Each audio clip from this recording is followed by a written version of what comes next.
হাসরের ময়দানে আল্লাহ তাআলা যখন ফেরেশতাদের মাধ্যমে আগুনের শিকল দিয়ে টেনে জাহান্নামকে হাসরের মাঠে এনে দাঁড় করাবে, মনে করেন এখানে আইনা রাখবে, আমরা সবাই তাকাবো, এরকম হাসরের মাঠে যখন জাহান্নামকে আনা হবে, এই জাহান্নামের দিকে এক নজর তাকাইয়া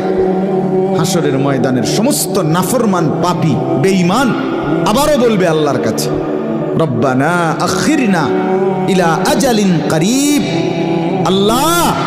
একটু সময়ের জন্য দুনিয়াটা আবার ফেরত দেন, হায়াত আবার ফেরত, সময়গুলো আরেকবার দেন, আরেকটু সময় দেন, নজিব দাওয়াতাক, আপনার সব কথা তখন মেনে নেব, ওয়ানাত্তাবিউর রুসুল, আপনার রসুলদের আনুগত্য করব। আল্লাহ বলবেন না, না বান্দা, এখান থেকে কাউকে আর ফেরত দেব